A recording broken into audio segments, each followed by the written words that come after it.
Good day to all the respected guests and participants. I invite our chairman, Alex Koshi, to deliver the welcome speech. Thank you, Prince. Namaste, ladies and gentlemen. Namaste, namaste. Namaste. Namaste, Justice Ryan sir. Let me first of all wish you all a brighter new year and thank each and every one of you for being here despite COVID pandemic difficulties. The NRI Commission of Kerala, headed by Honorable Justice P.D. Rajan, is a blessing to every Pravasi Malayali who faces a number of legal issues in protecting their interest in Kerala state. Realizing the gravity of issues encountered by Pravasis, Honorable Justice Rajan consented to address Pravasis and interact with them. On behalf of all in Pravasi community, all my colleagues in PCT, let me extend a warm welcome to Honorable Justice Rajan. Rajan sir. Pravasi Conclave Trust, PCT, is a unique facilitating organization that brings together all Pravasi associations and institutions as well as the emigrated brains of India to share their experience and expertise with their brothers and sisters back in India in building a new India. Kindly note that this webinar is only a beginning to help Pravasis with the different issues through NRI Commission and through mediation and arbitration services. Our PCT team, with its specialists in different fields, will continue with its service activities by providing round-the-clock service from our administrative office in Cochin. With this note, let me once again extend a very warm welcome to each and every one of you. My name is Anthony Prince. I am the president of the Pravasi Conclave Trust. I'll be your host and moderator for today's webinar. We in PCT sincerely believe this webinar on the powers and functions of the NRI Commission will benefit immensely the Pravasi Malayalis spread all around the world. In the slide presented, we have shown our vision and mission and few accomplishments. Soon after the formation of PCT last January, we were all plunged into the dark hands of the pandemic. The first challenge was repatriating numerous Pravasis stuck abroad, majority of which were the student community spread around the world. Thousands of stranded Pravasis were repatriated against challenging obstacles. The role played by the local Pravasis in those countries are unexplainably magnanimous and supportive. Much has been achieved and much more to be accomplished. We will definitely work on this as a priority which is affecting all the OCI card holders. PCT believes in world-class education and that is the key of success in life, and as such conducted 2 webinars to explain the new education policy. It was widely attended and appreciated. A third one is in the making to find ways to implement the policy with the support of Pravasis to make Kerala a destination for excellence in education, not only for the Indian community, but also for the entire global student community. We look forward to all your continued support and participation. I'll be amiss if I do not acknowledge the distinguished leaders of various global Pravasi associations who are our trustees present here today and supporting this effort. Present today are Gopio Global President Sunny Kulatakal, WMC Global President Joni Kurula, former President Anian George, Fokana, President Paul Karagapalli, WMF Vice Chair Annie Libu. I warmly welcome all of them. And if I missed any names, I apologize. But we extend our warm welcome to all the global leaders in community services. Now it gives me great pleasure, great joy and pride to warmly welcome Honorable Justice Rajan, the chairperson of NRI Commission Keralites. Justice Rajan does not require any introduction. As a distinguished lawyer and justice covering a span of 34 years of professional life, Justice Rajan earned the reputation of a dedicated judge who delivers his judgments impartially and swiftly with an iron fist clad in a silk glove. Now I will request Mr. Anian George, President of FOMA, to deliver his speech. Thank you. Good morning. ഇതുപോലെ ഒരു meeting ലോക മലയാളികളെ ഒരുമിപ്പിച്ചുകൊണ്ട് നമ്മൾ നടത്തുന്നത് ഒരുപക്ഷെ ആദ്യമായിട്ടായിരിക്കാം. അതിന് പ്രവാസി ട്രസ്റ്റിനും അതോടൊപ്പം തന്നെ NRI കമ്മീഷനും പ്രത്യേകമായൊരു ബിഗ് സല്യൂട്ട് ഞാൻ നൽകുകയാണ്. ഇന്നിപ്പോൾ NRI കമ്മീഷനുണ്ട് ഓണറബിൾ ജസ്റ്റിസ് PD രാജന്റെ അധ്യക്ഷതയിൽ ചെയർമാൻഷിപ്പിൽ നമ്മുടെ PH കുര്യനാണ് റിയൽ എസ്റ്റേറ്റ് കമ്മീഷണർ. അപ്പം അദ്ദേഹവുമായിട്ട് നിങ്ങൾ വർക്ക് ചെയ്ത് പ്രവാസി കോൺക്ലേവ് ട്രസ്റ്റ് അല്ലെങ്കിൽ നമ്മൾ വർക്ക് ചെയ്ത് അദ്ദേഹമായിട്ട് സമൂലമായ മാറ്റങ്ങൾ വരുത്തണം. ഇന്ന് അമേരിക്കയിലുള്ളത് നിങ്ങൾക്കറിയാം, ഒരു വസ്തു മേടിക്കുകയാണെങ്കിൽ നമ്മൾ ടൈറ്റിൽ സെർച്ച് നടത്തും. അത് കഴിഞ്ഞാൽ നമുക്ക് ടൈറ്റിൽ ഇൻഷുറൻസ് ഉണ്ട്.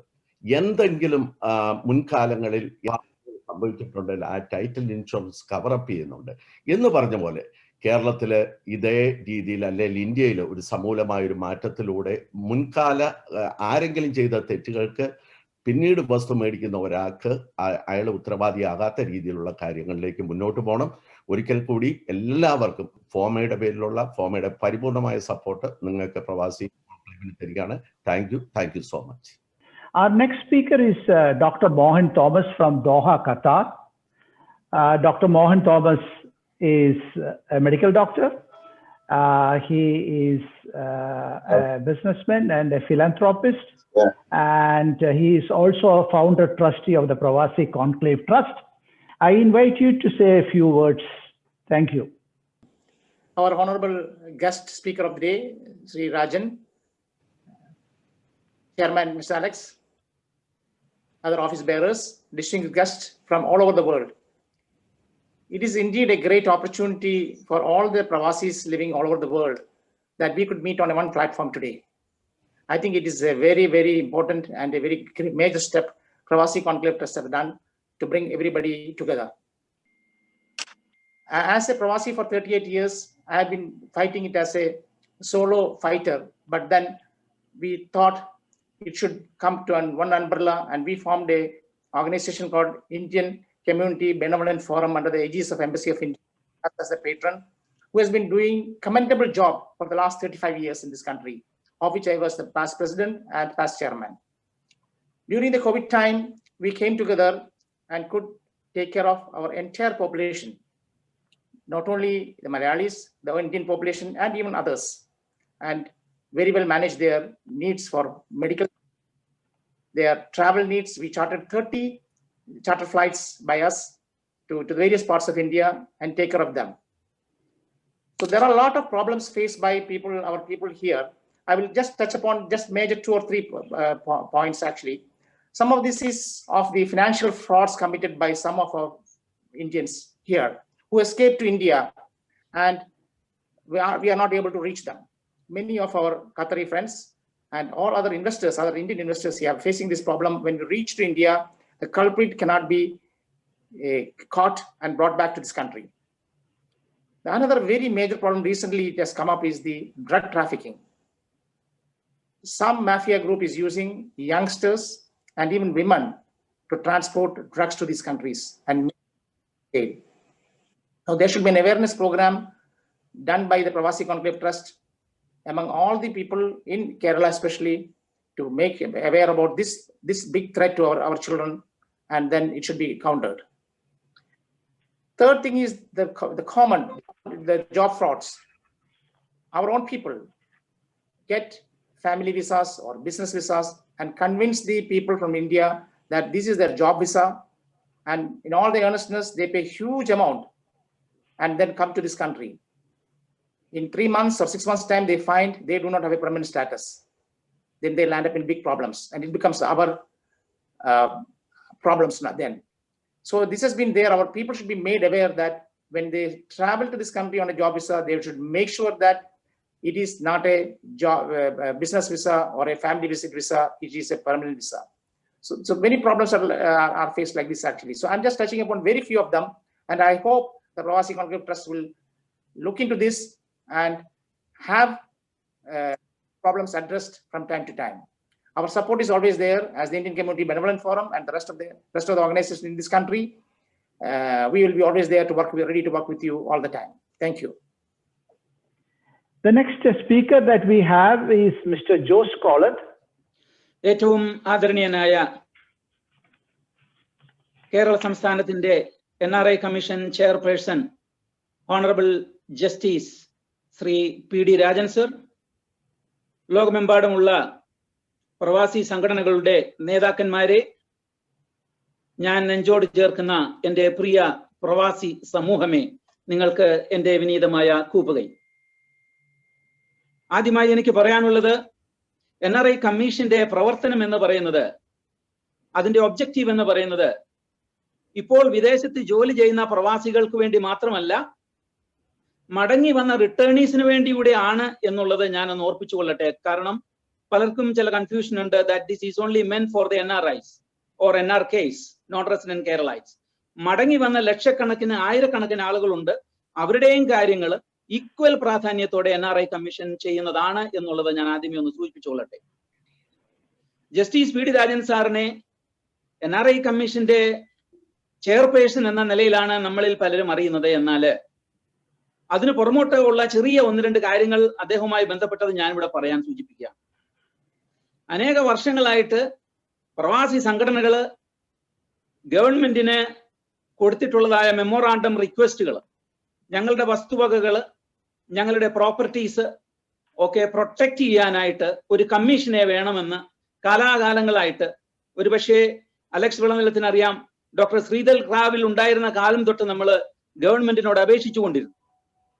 നമ്മുടെ ബഹുമാനപ്പെട്ട ജസ്റ്റിസ് PD രാജൻ സാറിന്റെ സ്പെഷ്യൽ റെക്കമെൻഡേഷനോട് കൂടിയാണ് അദ്ദേഹം പറഞ്ഞു, ഈ പ്രവാസികളുടെ ഈ ആവശ്യം പരിഗണിക്കാവുന്നതാണ് എന്ന് സംസ്ഥാന സർക്കാരിന് അന്ന് സെക്രട്ടറി ആയിരുന്ന അദ്ദേഹം കൊടുത്ത റിപ്പോർട്ടിന്റെ അടിസ്ഥാനത്തിലാണ് പിന്നീട് NRI കമ്മീഷൻ നിലവിൽ വന്നത് പോലും എന്നുള്ള കാര്യം നമ്മൾ നന്ദിപൂർവം ഈ തരുണത്തിൽ സ്മരിക്കേണ്ടതാണ്. എനിക്ക് പറയാനുള്ളത്, എല്ലാ പ്രവാസി സംഘടനകളുടെയും നേതാക്കന്മാര് ഈ NRI കമ്മീഷന്റെ പ്രവർത്തനങ്ങൾ ഏറ്റവും കൂടുതൽ പ്രവാസികളിലേക്ക് എത്തിക്കുക എന്നുള്ളതാണ് നമ്മുടെ ആവശ്യം. അത് നമ്മൾ ചെയ്യേണ്ടതുണ്ട്. സർവേശ്വരന് നന്ദി പറഞ്ഞുകൊണ്ട് വാക്കുകളിൽ നിന്ന് വിരമിക്കുന്നു. നമസ്കാരം. The next speech is by our chief and main guest, Justice Rajan. ഈ മീറ്റിംഗിന്റെ ഹോസ്റ്റ് ചെയ്യുന്ന വിവിധ പ്രവാസി സംഘടനകളുടെ നേതാക്കളെ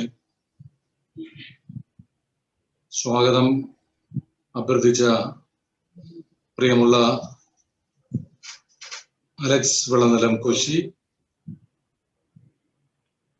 ഇതിന്റെ നിയന്ത്രണം ഏറ്റെടുത്തിരിക്കുന്ന അധ്യക്ഷ പദവിയും അലങ്കരിക്കുന്ന മിസ്റ്റർ ആന്റണി പ്രിൻസ്,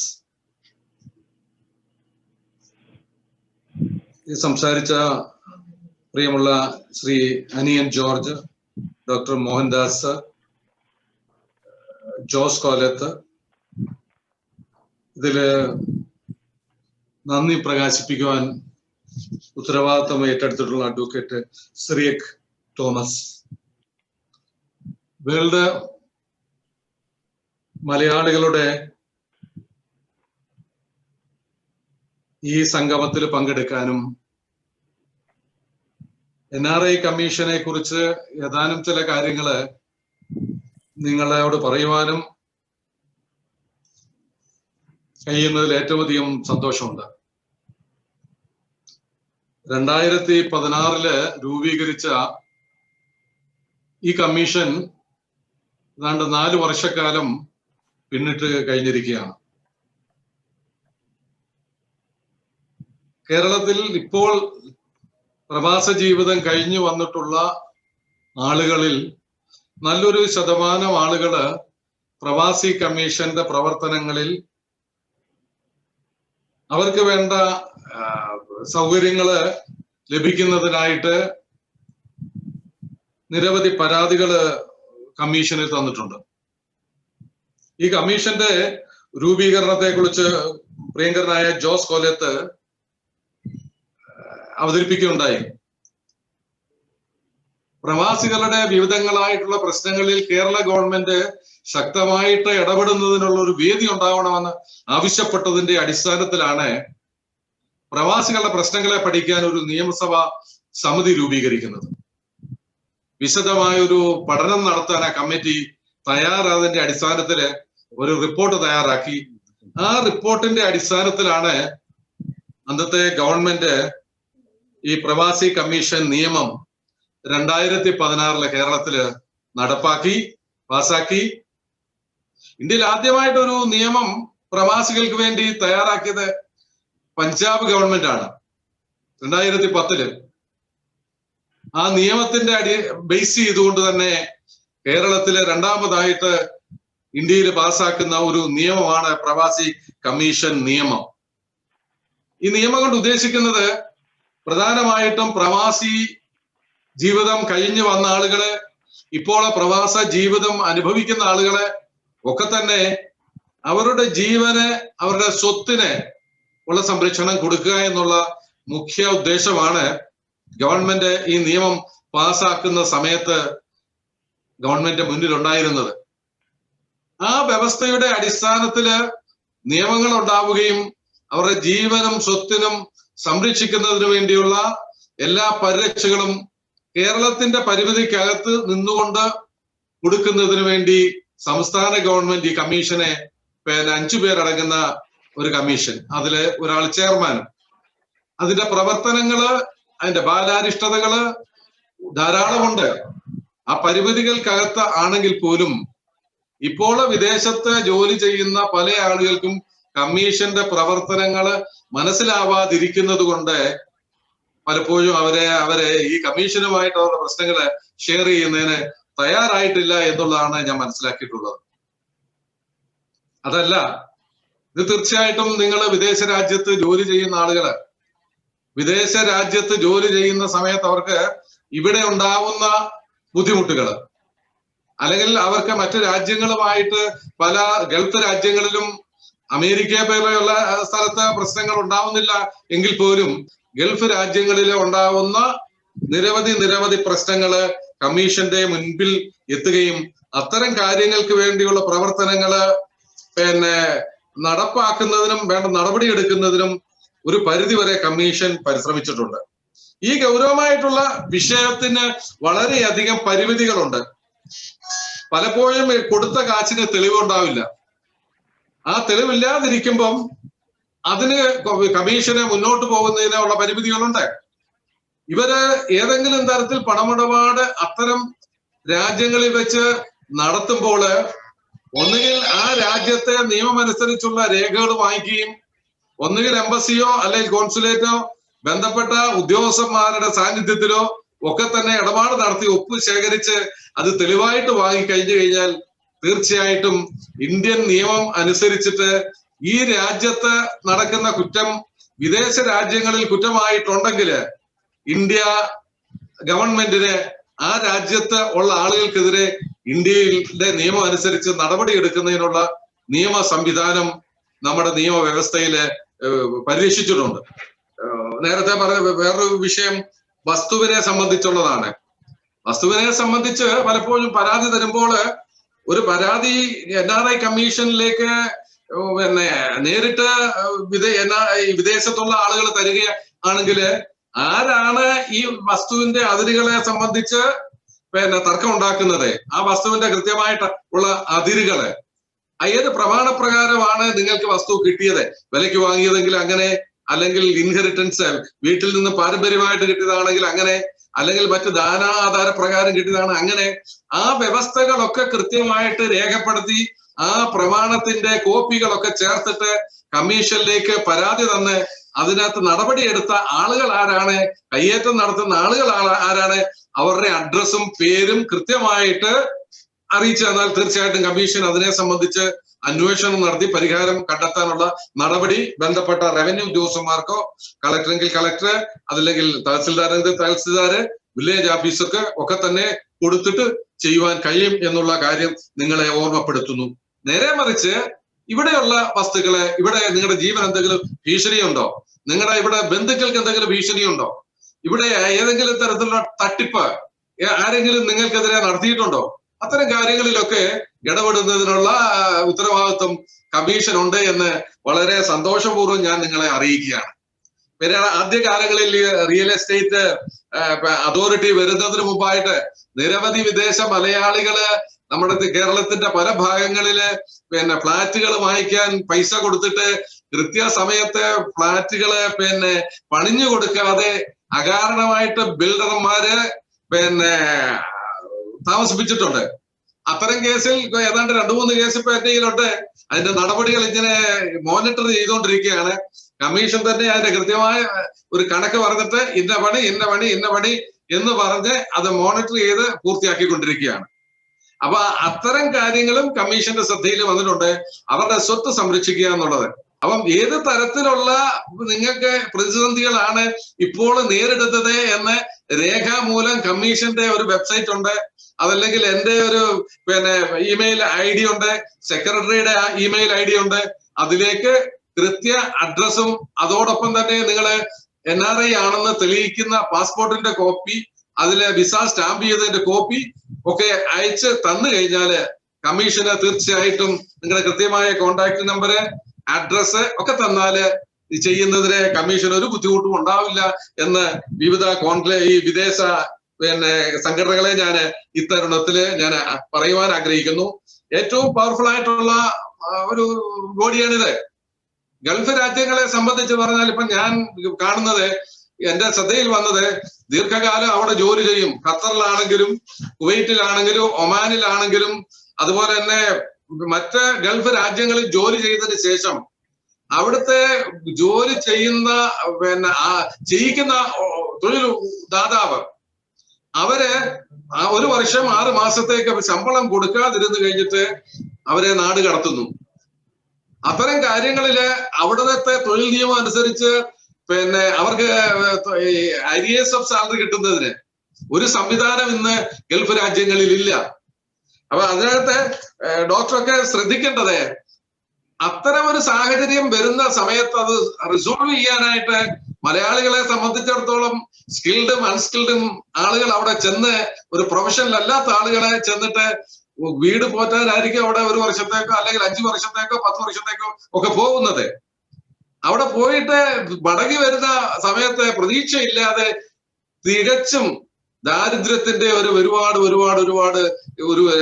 ഒരു മാറാപ്പുമായിട്ടാണ് അവർ തിരിച്ചു വരുന്നത്. അവർ തിരിച്ചു വന്നിട്ട് NRI കമ്മീഷനെ അപ്രോച്ച് ചെയ്യുന്നു, ബാങ്ക് ലോൺ വേണം. നോർക്ക ഡിപ്പാർട്ട്മെന്റ്, നോർക്ക റൂട്ട്സ് ഒരുപാട് സ്കീം പിന്നെ പ്രഖ്യാപിച്ചിട്ടുണ്ട് ഈ വിദേശ മലയാളികള് തിരിച്ചു വന്ന ആളുകൾക്ക് പിന്നെ തൊഴിൽ കൊടുക്കുന്നതിന്. പലപ്പോഴും അൺസ്കിൽഡ് ആയിട്ടുള്ള ആളുകൾ വരുമ്പോൾ നല്ലൊരു പ്രോജക്റ്റ് ബാങ്കിലേക്ക് കൊടുക്കാൻ കഴിയാതിരിക്കുന്നത് കൊണ്ട് ബാങ്ക് പലപ്പോഴും വിസമ്മതിക്കും. അവർക്ക് സ്വന്തമായിട്ട് ഒരു വസ്തു ഉണ്ടാവില്ല, അല്ലെങ്കിൽ ഈട് കൊടുക്കാൻ മറ്റൊരു സംവിധാനമില്ല, ഡെപ്പോസിറ്റും കാണില്ല. ആ ആളുകൾ വരുന്നത് കമ്മീഷനിലേക്ക് വരും. കമ്മീഷൻ വീണ്ടും നോർക്ക റൂട്ട്സിലേക്ക് വിടും, ബാങ്കിലേക്ക് വിടും. ബാങ്ക് ഉദ്യോഗസ്ഥന്മാരെ വിളിച്ചു വരുത്തും, ചെയ്യാൻ പറയും, ചെയ്യാമെന്ന് പറയും. അവർ പിന്നീട് പലപ്പോഴും കാലതാമസം ഉണ്ടാക്കുന്ന ഒരു സിറ്റുവേഷൻ ഞാൻ ഇപ്പോൾ കാണുന്നുണ്ട്. പിന്നീട് ബാങ്കിൽ നിന്ന് ലോൺ എടുത്തിട്ട് പ്രവാസികൾക്ക് വളരെ സൗഹൃദമുണ്ട്. അങ്ങനെയുള്ള സൗഹൃദമുള്ള ആളുകൾക്ക് ബാങ്കിന്റെ മാനേജർമാരെ നല്ല നിലയിലുള്ള ലോണുകളൊക്കെ കൊടുത്തിട്ട് വീട് വെക്കുന്നതിനുള്ള ഹൗസിംഗ് ലോൺ ആണെന്ന് പറഞ്ഞിട്ട് ലോൺ കൊടുത്തിട്ട് ഇപ്പൊ എന്റെ കയ്യിൽ 2-3 കേസുണ്ട്. അവര് ഓവർ ഡ്രാഫ്റ്റ് ലോണായിട്ട് അവർ കൊടുക്കുന്നു. ആ ഓവർ ഡ്രാഫ്റ്റ് വന്ന് ഭയങ്കര പലിശയാണ്. മുതലും കഴിഞ്ഞു, പലിശയും കൊടുത്തു കഴിഞ്ഞു, വീണ്ടും മുതൽ നിൽക്കുന്ന ഒരു സംവിധാനം. അവര് പ്രവാസ ജീവിതത്തിനിടയില് വീട് വെക്കാനായിട്ട് തയ്യാറായി നാട്ടുകാരെ ഒക്കെ ബോധ്യപ്പെടുത്തി വിശ്വാസത്തിലെടുത്ത് നീക്കുന്ന നടപടിയാണ്. പലപ്പോഴും ആ നടപടിക്ക് ബാങ്ക് വേറെ ഒരു പിന്നെ അവരെ ചതിച്ചു എന്ന് പറഞ്ഞാണ് അവരെ ചതിച്ചു എന്ന് പറഞ്ഞാണ് പരാതി തന്നിരിക്കുന്നത്. അതിന്റെ നടപടികൾ ബാങ്കിനോട് പല നാഷണലൈസ് ബാങ്കിനെ വിളിച്ചു ചോദിച്ചു കഴിഞ്ഞാൽ ആദ്യത്തെ മറുപടിയൊക്കെ കഴിഞ്ഞിട്ട് പിന്നെ ബാങ്ക് വരാതിരിക്കുന്നതാണ്. അത്തരം നടപടിക്ക് ബാങ്കിനൊക്കെ നോട്ടീസ് വിട്ടിട്ടുണ്ട്, വാറന്റ് വിട്ടിട്ടുണ്ട്, റെക്കോർഡ് കൊണ്ടുവരാൻ ആവശ്യപ്പെട്ടിട്ടുണ്ട്. അങ്ങനെ നിയമത്തിന്റെ വഴിക്ക് പോകുന്നു. ഞാൻ പറയുന്നത് പലപ്പോഴും ആ നിയമത്തില് അത്തരം വായിക്കുന്ന സമയത്ത് ആ പ്രവാസികളുടെ പ്രശ്നങ്ങൾ പരിഹരിക്കാൻ പ്രധാനമായിട്ട് ചെയ്യേണ്ട ഒരു കാര്യം ഇന്ത്യൻ കോൺസുലേറ്റുമായിട്ട് ചേർന്നിട്ട് എന്തെങ്കിലും രേഖയുണ്ടാക്കി ഒരു അറ്റസ്റ്റേഷൻ വാങ്ങിച്ച് കൊടുത്തതിന് തെളിവുണ്ടെങ്കിൽ തീർച്ചയായിട്ടും അത്തരം കാര്യങ്ങളിൽ ഇന്ത്യ ഗവൺമെന്റും കേരളത്തിലെ കോടതികൾക്കും പണം തിരിച്ചു കെടുത്തുന്നതിനുള്ള നടപടിക്രമങ്ങൾ ചെയ്യുന്നതിന് NRI കമ്മീഷൻ അതിന്റെ നിയമം അനുസരിച്ചിട്ടുള്ള പരിമിതികൾക്കകത്ത് നിന്നുകൊണ്ട് ചെയ്യാൻ കഴിയുമെന്ന് ഞാൻ ഡോക്ടർ മോഹൻ ജോർജിനെയൊക്കെ മോഹൻ തോമസിനെ ഒക്കെ ഞാൻ ഓർമ്മിപ്പിക്കുന്നു. ഈ പരിമിതമായിട്ടുള്ള ഈ ചുറ്റുപാടിലാണ് കമ്മീഷന്റെ പ്രവർത്തനവും മുന്നോട്ട് പോകുന്നത്. തീർച്ചയായിട്ടും ലോകത്തിലെ എല്ലാ രാജ്യങ്ങളിലും പ്രവർത്തിക്കുന്ന, സേവനം ചെയ്യുന്ന അല്ലെങ്കിൽ സ്ഥാപനങ്ങൾ നടത്തുന്ന എല്ലാ പ്രവാസി മലയാളികൾക്കും ഈ NRI കമ്മീഷൻ ഒരു വഴികാട്ടിയായിട്ട് പ്രവർത്തിക്കും എന്ന് ഞാൻ നിങ്ങൾക്ക് ഉറപ്പ് തരുന്നു. നന്ദി, നമസ്കാരം. Thank you, sir. Thank you for your very enlightening speech. I think we are all educated with the functioning of the NRI Commission and the good work that you are doing for the Pravasis. Sir, the first question is actually from me. Yes. Can the overseas Pravasi associations can facilitate the dealings with the NRI Commission by probably opening up a NRI Commission section in their respective Pravasi protection units of the 5 Malayali associations and various other Malayali associations, so that we can actually guide the people in trouble that there is an NRI Commission that they can approach, and probably the local associations can assist them in filing the claims properly with proper documentation and things like that. What is your advice on that, sir? So whenever you get any petition or a complaint from any Pravasi through this association, you forward it to me. Yes. I will go through that petition. If it is possible, I will take action. There is no such restriction. If either a petition is filed by a Pravasi NRI or any association attached to this NRI, then I can deal with that such petitions. No problem. Justice PD Rajan sir, ഞാൻ Johnny കുരുവിളയാണ്. സാറിപ്പോ പറഞ്ഞു സംഘടനകൾ സഹായം ചെയ്യുവാൻ സാധിക്കുമെങ്കിൽ നിങ്ങൾ ഇടപെട്ട് അവരെ സഹായിക്കാനുള്ള മാർഗം ഉണ്ടാക്കണം എന്ന് പറഞ്ഞു. ഗവൺമെന്റിന് പരിമിതികളുണ്ട്. അത് ഏതൊക്കെ രീതിയിലാണ് നമുക്ക് സഹായിക്കാൻ സാധിക്കുന്നത്? ഒരു ലീഗൽ സെല്ലുണ്ടാക്കുന്നതിലാണോ, അതിനൊരു സഹായമഹസ്തം ചെയ്യുന്നതിന് വേണ്ടി നമ്മളുടെ ഓഫീസിനെ ഒരുക്കുന്നതിന് വേണ്ടിയാണോ എന്നൊന്ന് എക്സ്പ്ലെയിൻ ചെയ്ത് പറഞ്ഞാൽ കൊള്ളാമായിരുന്നു.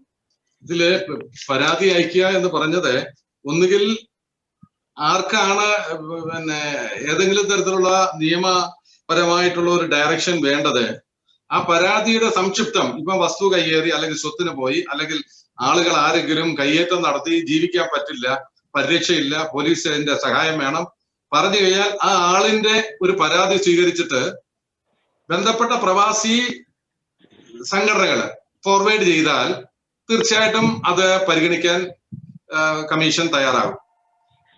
കാരണം വാദിയും പ്രതിയും വേണം, സംഘടന പറ്റില്ല. ആരാണ് അതിന്റെ ഗ്രീവൻസ് ആർക്കാണുള്ളത്, ആ ആളൊരു പരാതിയുമായിട്ട് കമ്മീഷനിൽ ഉണ്ടാവണം. നമ്മള് പരാതി വന്നു കഴിഞ്ഞാൽ പ്രതികളായിട്ട് വരുന്ന എതിർപക്ഷത്ത് ഒരാളുണ്ടാവും. അപ്പൊ പോലീസിനോട് പറയുന്നത്, കയ്യേറ്റമാണെങ്കിൽ പോലീസിനോട് പറയുന്നത്, ഈ കേസ് നിങ്ങൾ പോയിട്ട് അന്വേഷിച്ചിട്ട് ഒരു റിപ്പോർട്ട് എനിക്ക് ഇത്ര ദിവസത്തിനകം തന്നിരിക്കണം.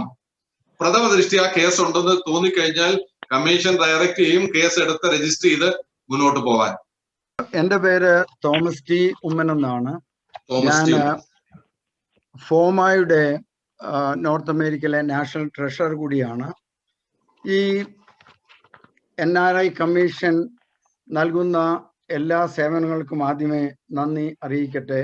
പ്രവർത്തനങ്ങൾക്ക് പരിമിതി ഉണ്ട് എന്നറിയാം. പക്ഷേ പ്രവാസികളായിട്ടുള്ള OCI കാർഡ് ഹോൾഡേഴ്സ് അമേരിക്കയിലും കാനഡയിലും ഉള്ളവരും മറ്റ് വെസ്റ്റേൺ കൺട്രീസിലുള്ളവർക്കും സ്ഥിരമായിട്ട് ഞങ്ങളെ വിളിച്ച് അന്വേഷിക്കുന്ന ഒരു ചോദ്യം, OCI കാർഡ് ഹോൾഡേഴ്സ് അല്ലെങ്കിൽ വിദേശ പൗരത്വം ലഭിച്ചിട്ടുള്ള ഇന്ത്യക്കാർക്ക് ഇന്ത്യയിൽ പ്രോപ്പർട്ടി സ്വത്ത് വകകൾ ഉണ്ടെങ്കിൽ അവ കൈമാറുന്നതിന് വേണ്ടി ആധാർ കാർഡ് നിർബന്ധമാണെന്ന് ചിലർ പറയുന്നു. പക്ഷേ ഇതേ സംബന്ധിച്ച് വ്യക്തമായ ഒരു ഗൈഡ് ലൈൻസ് നമ്മുടെ വിദേശ പ്രവാസി സംഘടനകൾക്ക് ഇന്ന് വരെ ലഭിച്ചിട്ടില്ല. ഇതേ സംബന്ധിച്ച് ബഹുമാനപ്പെട്ട ജസ്റ്റിസ് PD രാജൻ സാറിന് ഒരു കമന്റ് പറയുവാനായിട്ട് സാധിക്കുമോ? OCI കാർഡ് ഹോൾഡേഴ്സ് അവരുടെ വസ്തു വാങ്ങിക്കുന്നതിനെ സംബന്ധിച്ച് ഇൻവെസ്റ്റ്മെന്റ് ഇവിടെ നടത്തുന്നതിനെ സംബന്ധിച്ചും ഒരുപാട് പരിമിതികള് ഉണ്ട് എന്നുള്ള കാര്യം ഞാൻ ശ്രദ്ധയിൽപ്പെടുത്തുന്നു. റിസർവ് ബാങ്കിന്റെ നിർദ്ദേശപ്രകാരം കൊമേഴ്സ്യൽ പ്രോപ്പർട്ടിയോ അതുപോലെ തന്നെ റെസിഡൻഷ്യൽ പ്രോപ്പർട്ടിയോ വാങ്ങിക്കുന്നതിന് നിലവിലുള്ള സംവിധാനം നോട്ടിഫിക്കേഷൻ അനുസരിച്ച് അനുവദിച്ചിട്ടുണ്ട്. പക്ഷേ ഈ കഴിഞ്ഞ വർഷത്തെ ഏതാനും വർഷത്തെ ഇതിന്റെ ഒരു മോഡിഫിക്കേഷൻ വന്നത് പ്രകാരം ഫെമ അത് വന്നതിന് ശേഷം RBI ഒരുപാട് റെസ്ട്രിക്ഷൻ ഇങ്ങോട്ടേക്ക് പണം വരുന്നതും അല്ലെങ്കിൽ വിദേശത്തെ അവിടുന്ന് അങ്ങോട്ടേക്ക് കൊണ്ടുപോകുന്നതിനും ഒരുപാട് കാര്യങ്ങളുണ്ട്. ആ ലിമിറ്റ് അനുസരിച്ചുള്ള കാര്യങ്ങള് ഇൻവെസ്റ്റ് ചെയ്യുന്നതിനും അതുപോലെ തന്നെ കൊണ്ടുപോകുന്നതിനും മാത്രമേ അവർക്ക് കഴിയുകയുള്ളൂ. OCI കാർഡ് ആധാർ നിയമം 2016 അനുസരിച്ച് വസ്തുവിന്റെ ട്രാൻസാക്ഷന് നിർബന്ധമാണ്.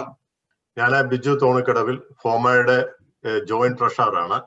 എന്റെ ക്വസ്റ്റ്യന് ഇതുപോലെ OCI കാർഡുമായിട്ട് ബന്ധപ്പെട്ട OCI കാർഡുള്ള ഒരു പ്രവാസി നാട്ടിൽ ചെന്നിട്ട് ഡ്രൈവേഴ്സ് ലൈസൻസ് എടുക്കുവാനോ അല്ലെങ്കിൽ എടുക്കുവാൻ ചെല്ലുമ്പോൾ അവിടെ പ്രൂഫ് ഓഫ് അഡ്രസ് ആവശ്യപ്പെടുന്നുണ്ട്.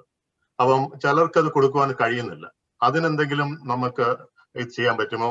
തീർച്ചയായിട്ടും അതിന് അത്ര ഒരു തന്നു കഴിഞ്ഞാൽ സ്റ്റേറ്റ് ഗവൺമെന്റുമായിട്ട് അത്തരം കാര്യങ്ങൾ എന്ത് ചെയ്യാം. മറ്റേ ഞാൻ നേരത്തെ പറഞ്ഞിരിക്കുന്നത് OCI കാർഡുമായിട്ടുള്ള ഓവർസീസ് സിറ്റിസൺസിന്റെ ഈ ഒരു കാർഡ് ഇഷ്യൂ തന്നു കഴിയുമ്പോൾ അവരുടെ ട്രാൻസാക്ഷനെ സംബന്ധിച്ച് സെൻട്രൽ ഗവൺമെന്റ് എടുത്തിട്ടുള്ള റെസ്ട്രിക്ഷൻ ആണ്. ഈ ലൈസൻസുമായിട്ട് ബന്ധപ്പെട്ട വിഷയങ്ങളിൽ ഒരു പരാതി വന്നു കഴിഞ്ഞാൽ അത് ഗവൺമെന്റ് ശ്രദ്ധയിൽപ്പെടുത്തി റിലാക്സ് ചെയ്യുന്നതിന് പറഞ്ഞിട്ടുണ്ട്. നേരത്തെ ഈ ആധാർ കാർഡ് ഓവർസീസ് NRIക്കാർക്ക് എല്ലാം ഇഷ്യൂ ചെയ്യാനായിട്ട് കമ്മീഷൻ തീരുമാനമെടുത്ത് ഞാനും ഡോക്ടർ ഷംസീർ വയലിൻ അദ്ദേഹം ഇതിന്റെ ഒരു മെമ്പറാണ്. അദ്ദേഹം എല്ലാം കൂടെ ഒരു നിവേദനം ഗവൺമെന്റ് കൊടുത്തിട്ടുണ്ട്. അതിന്റെ അടിസ്ഥാനത്തില് NRIസിനൊക്കെ ആധാർ കാർഡ് ഇഷ്യൂ ചെയ്യാനുള്ള കേന്ദ്ര ഗവൺമെന്റ് തീരുമാനം വന്നിട്ടുണ്ട് എന്നുള്ള കാര്യം അറിയിക്കുന്നു. I'm Sabi Matthew from Miami, Florida, USA. My question is about the accessibility to the commission. ഒരു ഇഷ്യൂ എന്ന് പറഞ്ഞ് എനിക്ക് ഞങ്ങൾക്ക് ഫീൽ ചെയ്തിട്ടുള്ളത് ആക്സസിബിലിറ്റി. ഈ പരാതി ഒരു അഡ്വക്കേറ്റ് വഴി ഒരു നാട്ടിലെ ഇവിടെ അറ്റേണി എന്നാ പറയുന്നത്, നാട്ടിലെ ഒരു അഡ്വക്കേറ്റ് വഴി ഫോം ചെയ്ത് നൽകണം, എങ്കിലേ അതിന്റെ ഒരു പൂർണ്ണത വരികയുള്ളൂ എന്ന ഒരു രീതിയിലുള്ള ഒരു പ്രതികരണമാണ് കിട്ടിയത് പലർക്കും. ഇപ്പം പരാതി വക്കീൽ മുഖാന്തരം വേണമെന്ന് ഞാൻ പറഞ്ഞിട്ടില്ല. അഡ്വക്കേറ്റ് ഫയൽ ചെയ്താലും അവർക്ക് പലപ്പോഴും സിവിൽ നിയമങ്ങള് ആകുമ്പോഴേ പല പഴുതുകൾ അതിനകത്തുണ്ടാവും. അപ്പൊ ഒരു വക്കീല് ഫയൽ ചെയ്യുകയാണെങ്കിൽ ആ പഴുതുകള് അറിയാവുന്ന വക്കീലാണെങ്കിൽ പഴുതുകള് തീർത്ത് എഴുതി ചെയ്തു തരും. ഇപ്പം വസ്തുവിന്റെ സംബന്ധിച്ച് അതിര് പ്രശ്നമൊക്കെ ആണെങ്കിൽ അതിരിനെ സംബന്ധിച്ചുള്ള കൃത്യമായ കണക്കും പഴയ അതിര് ഇപ്പോഴത്തെ അതിരും ഒക്കെ തന്നെ കൃത്യമായിട്ട് എഴുതിയെടുത്ത് വരുന്നതിന് ഒരു അഡ്വക്കേറ്റ് ആകുമ്പോൾ അതിന്റെ ആ ജാഗ്രത കാണിക്കും. അല്ലെങ്കിൽ ഏജന്റ് ആയിട്ട് വരുന്ന കാര്യത്തില് അപ്പൊ ഓതറൈസേഷൻ സ്പെസിഫിക് അവിടുത്തെ കോൺസുലേറ്റിലോ അല്ലെങ്കിൽ ഹൈക്കമ്മീഷൻ ഓഫീസിലോ ഒക്കെ തന്നെ വെച്ചിട്ട് ഓതറൈസ് ചെയ്ത് ഓതറൈസേഷൻ കൊടുത്താൽ ആ തരത്തിലും മുന്നോട്ട് പോകാൻ പറ്റും. Okay, thank you sir.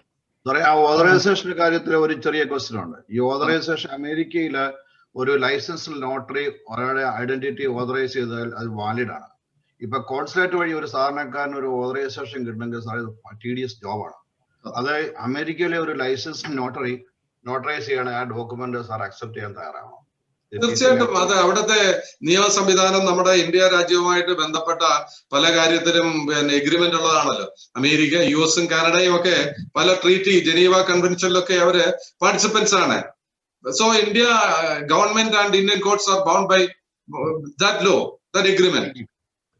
അതായത് OCA കാർഡ് ഉള്ള ഒരാള് അവിടെ വസ്തുവിന്റെ ട്രാൻസാക്ഷൻ ക്രയവിക്രയം നടത്തുമ്പോൾ ആധാർ കാർഡ് നിർബന്ധമാണെന്ന് പറഞ്ഞു സാറ്. അപ്പോൾ അങ്ങനെ ഒരു സാഹചര്യത്തിൽ ആധാർ കാർഡ് നാട്ടിലെടുക്കണമെന്നുണ്ടെങ്കിൽ ഏറ്റവും ഞാൻ NRIക്കാരല്ല പറയുന്ന അമേരിക്കൻ സിറ്റിസൺ ആയിട്ടുള്ള ഒരാൾക്ക് എടുക്കാൻ വളരെ ലിമിറ്റേഷൻസ് ഉണ്ട്, ബുദ്ധിമുട്ടുകളുണ്ട്. ഫസ്റ്റ് ഓഫ് ഓൾ അവിടെ ഒരു പ്രൂഫ് ഓഫ് അഡ്രസ് വേണം. അത് ഇവിടുത്തെ അമേരിക്കൻ പാസ്പോർട്ട് ഹോൾഡേഴ്സിന് ഇല്ല. തീർച്ചയായിട്ടും ആ ഒരു വലിയ ഗൗരവമായിട്ടുള്ള ഒരു കാര്യമാണ്. കാരണം ഇന്ത്യയിലെ നിലവിലുള്ള നിയമം അനുസരിച്ച് 2 സിറ്റിസൺഷിപ്പ് അനുവദിക്കുന്നില്ല. കോൺസ്റ്റിറ്റ്യൂഷന്റെ സെക്ഷൻ 5 മുതലാണ് സിറ്റിസൺഷിപ്പ് എന്ന് പറയുന്നത് തുടങ്ങുന്നത്. നമ്മുടെ രാജ്യത്തു നിന്ന് ആളുകൾ വിദേശ രാജ്യത്ത് പോയി അവിടുത്തെ സിറ്റിസൺഷിപ്പ് അക്വയർ ചെയ്ത് കഴിഞ്ഞാല് അത്തരം ആളുകളുടെ പണമിടപാടിനെ സംബന്ധിച്ചും ഇന്ത്യയിലേക്കുള്ള യാത്ര സംബന്ധിച്ചും അവർക്ക് ഇന്ത്യൻ NRI സ്റ്റാറ്റസ് കൊടുക്കുന്നതിനെ സംബന്ധിച്ചും ഒക്കെ ഈ അടുത്ത കാലത്ത് 2020 തന്നെ ഒരുപാട് നിയന്ത്രണങ്ങൾ കൊണ്ടുവന്നിട്ടുണ്ട്. ഈ പറഞ്ഞത് ഗൗരവമായിട്ടുള്ള ഒരു വിഷയമാണ്. ആധാർ നിയമത്തിൽ വ്യവസ്ഥ ഉണ്ടാക്കി NRIസിന് ലോക്കൽ ഇവിടെ ഒരു അഡ്രസ് കൊടുക്കാൻ പറ്റും. അവിടെ പൗരത്വം ഏറ്റെടുത്ത ഒരാളിനെ സംബന്ധിച്ച് അത്തരം ഇവിടുത്തെ ഒരു അഡ്രസ് കൊടുക്കുക വലിയ ബുദ്ധിമുട്ടാണ്. അപ്പൊ അതിനൊരു പരിഹാരം ഉണ്ടാവാന് ഈ നിങ്ങളെ OCI കാർഡുള്ള ആളുകളെ ഇത് ഗവൺമെന്റിന്റെ ശ്രദ്ധയിൽപ്പെടുത്തണം. Thank you, sir. Thank you for your advice. And in George, I have to make one clarification. I have an address in India. So maybe that may be the difference from the problem. Sure. I also pay tax in India. Although I'm a non-resident for my global income, I also have a PAN card. But if you can prove that I purchased a property 20 years ago using foreign exchange, I had a proof of transfer. I produced that one to my chartered accountant. He issued a form called 15A, 15B, and using that form, my bank could repatriate the entire money to abroad. And there is also something called indexing. Although I bought that property for 20 lakhs and I sold for 40 lakhs, I didn't have to pay any tax because through indexing, they adjust the value. And in fact, there was no capital gain. Therefore, I was not taxed. So I'll be able to guide personally if anybody has a problem. But definitely, it is not as difficult as possible, provided you have an address in India. Respected Justice PD Rajan sir, മറ്റ് ആദരണീയായ എല്ലാവർക്കും നമസ്കാരം. ഞാൻ Davis തെക്കുന്നലയാണ് ജർമ്മനിയിൽ നിന്ന് സംസാരിക്കുന്നത്. Sir ഒത്തിരി കാര്യങ്ങൾ informative ആയിരുന്നു, പ്രത്യേകിച്ച് OCI കാർഡ് ഉള്ളവർക്ക്. എനിക്ക് ചോദിക്കാനുള്ളത്, OCI കാർഡ് ഉള്ളവർ പല വ്യക്തികളും എൻ്റെ അടുത്ത് ചോദിക്കുകയുണ്ടായിരുന്നു, പണ്ട് കാലത്ത് ട്രാൻസാക്ഷൻ നടത്തി ഭൂമിയോ മറ്റോ നാട്ടിൽ വാങ്ങിച്ചിട്ട് അതിന്റെ എല്ലാ ഡോക്യുമെന്റേഷനും ഇല്ല. ഇപ്പോ അവർ OCI കാർഡ് ഹോൾഡേഴ്സ് ആണ്, അത് പ്രൂഫ് ചെയ്യാൻ പറ്റാത്ത അവസ്ഥയുണ്ട്. ഒരു കാര്യം, ആ ഒരു പോയിന്റ് അത് എങ്ങനെ clear ചെയ്യുമെന്നുള്ളത്.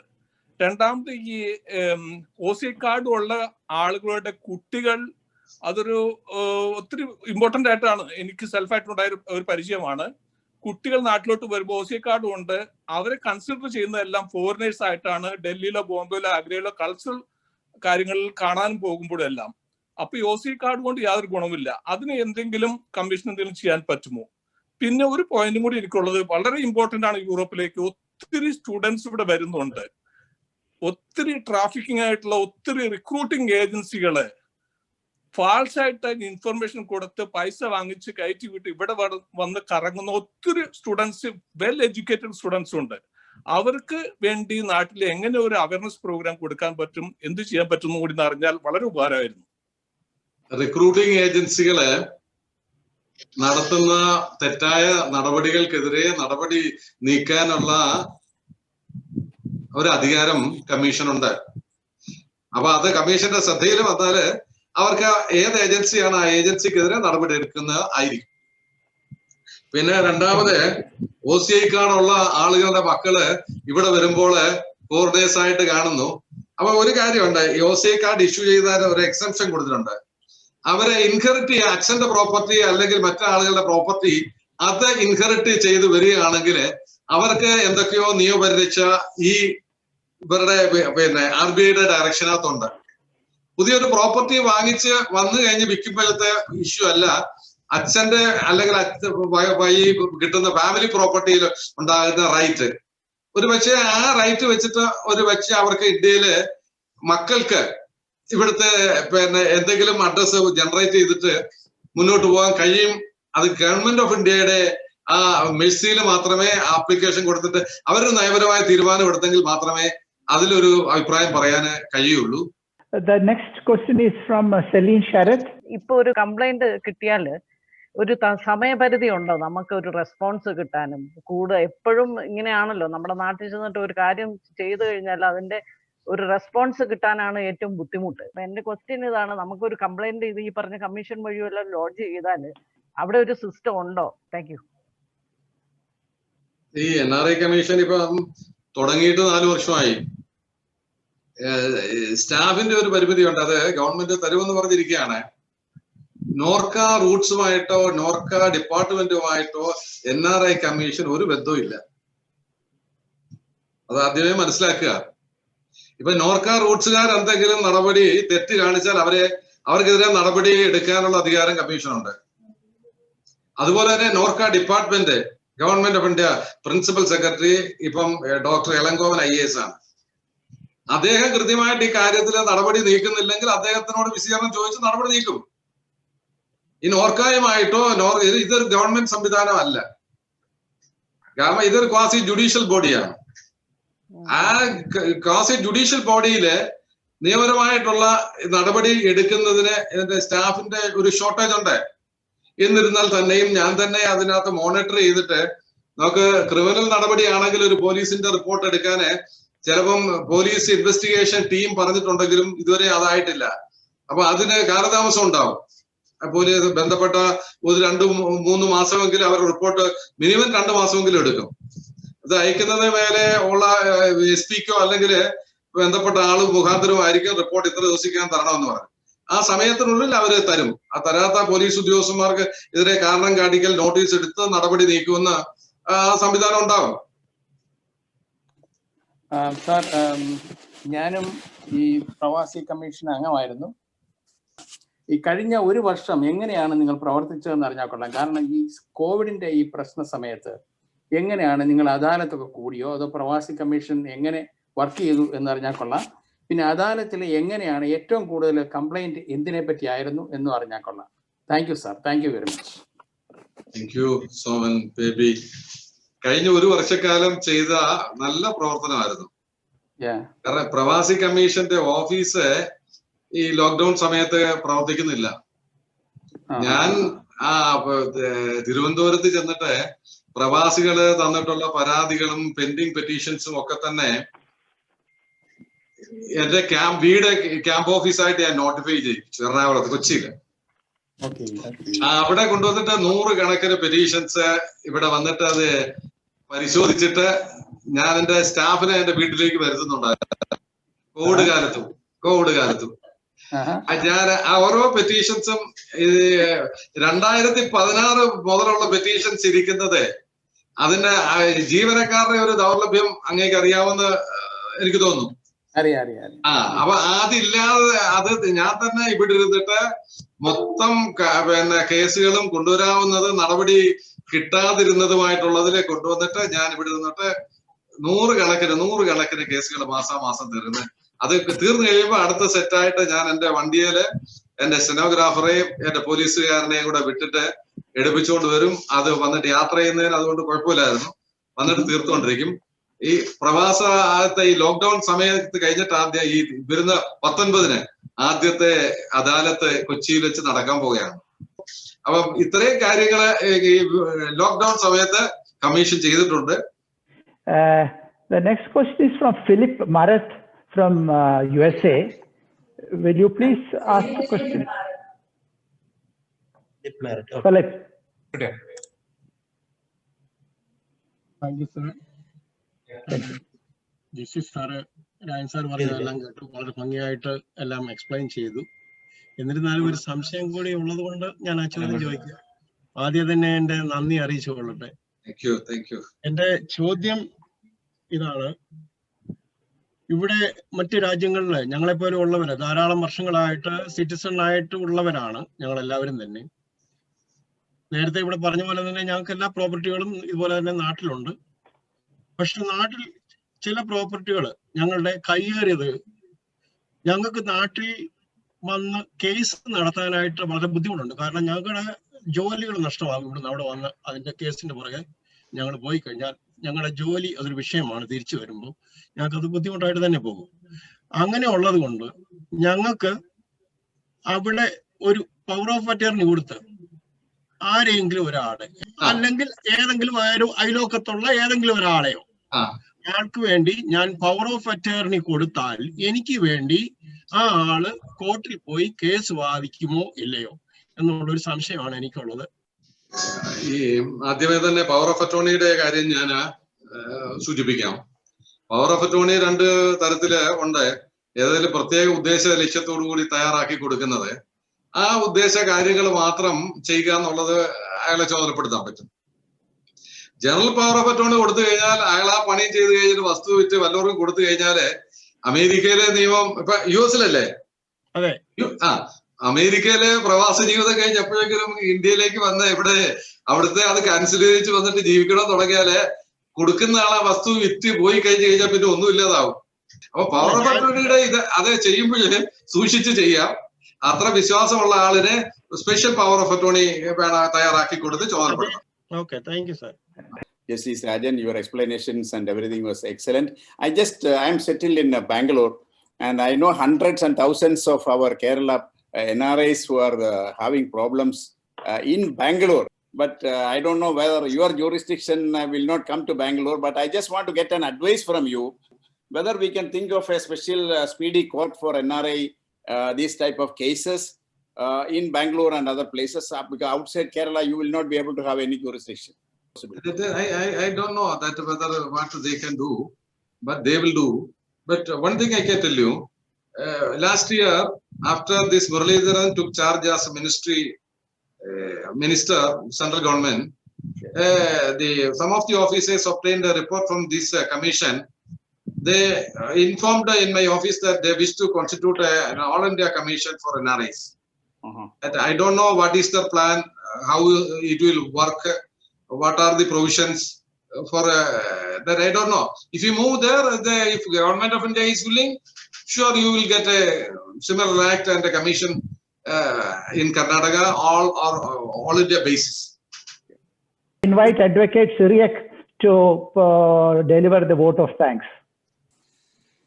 On behalf of Pravasi Conclave Trust and its Board of Trustees, I feel immense pleasure to propose this vote of thanks to all the participants of this webinar.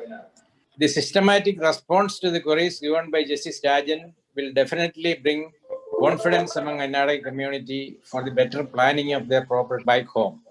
Thank you so much, sir, for your valuable guidance on the subject. Let me thank each and every participant of this webinar for their valuable presence and support. Thank you, one and all.